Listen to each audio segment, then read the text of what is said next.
Hi hello welcome to my channel. இப்போ நான் கோதுமை மாவு வச்சு பிஸ்கட் செய்ய போகிறேன்.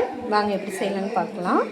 அதுக்கு தேவையானது கோதுமை மாவு, ரவை, ஆயில், சர்க்கரை, பாதாம், பால், அப்புறம் தேங்காய். இது கூட 3 ஏலக்காய் வச்சு நான் மிக்சியில் அடித்து வச்சுருக்கேன். அவ்வளோதான் இதுக்கு தேவையான பொருட்கள். இப்போ வாங்க அதை எப்படி பண்ணலான்னு பார்க்கலாம். இப்போ மைதாவை ஒரு பவுலில் மாட்டிக்கிறேன். அது கூட ரவை, அப்புறம் சுகர்,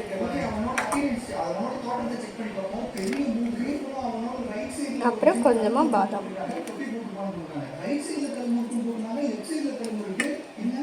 அப்புறம் தேங்காய்.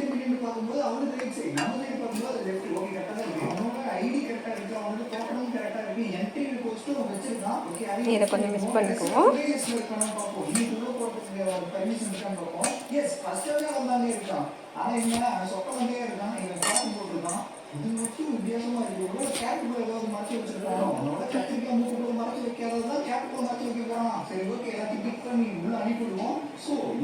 இது கூட ஆயில்,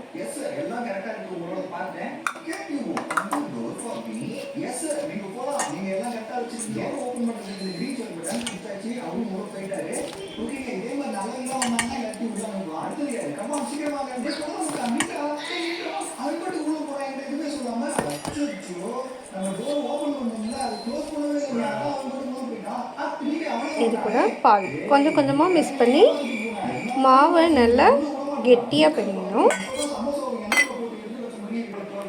பாருங்கள், இந்த அளவுக்கு கெட்டியாக பிணைஞ்சிருக்கேன் நான். டைட்டாக இருக்கணும். இது கொஞ்சம் ஒரு 1/4 மணி நேரம் அப்படியே இருக்கட்டும். மூடி வச்சுருவோம். அதுக்கப்புறம் காட்டுறேன்.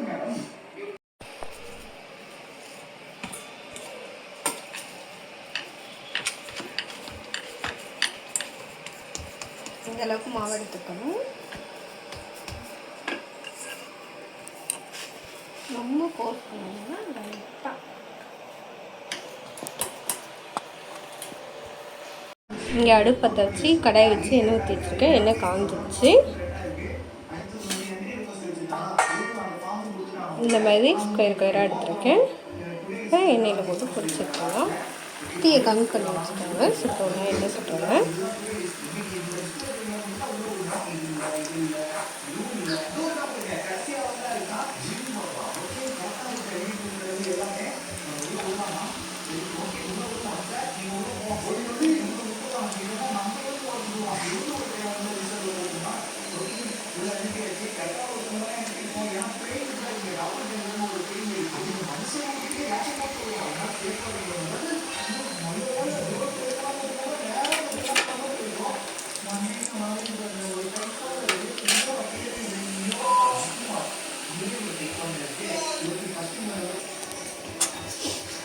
அவ்வளோதான், வெந்துருச்சு. இந்த அளவுக்கு வெந்தால் போதும்.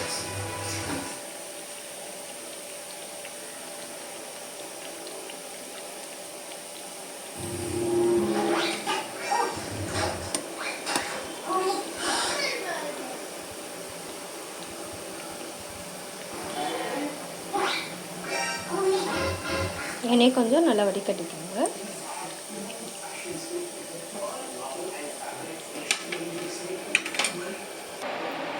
அவ்வளோதான் கைஸ், ரெடி ஆயிடுச்சு. பாருங்க, சூடாக இருக்கு.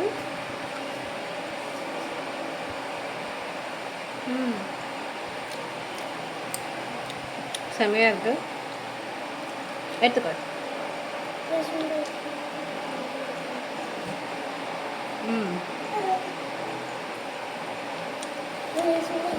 வெளியில் நல்லா முறுமுறுன்னு, உள்ளே கொஞ்சம் கஞ்சியாக செமையாக டேஸ்ட்டாக இருக்குது. நீங்கள் ட்ரை பண்ணி பாருங்கள். ட்ரை பண்ணி பார்த்துட்டு எனக்கு லைக் பண்ணுங்கள், ஷேர் பண்ணுங்கள். தேங்க்யூ.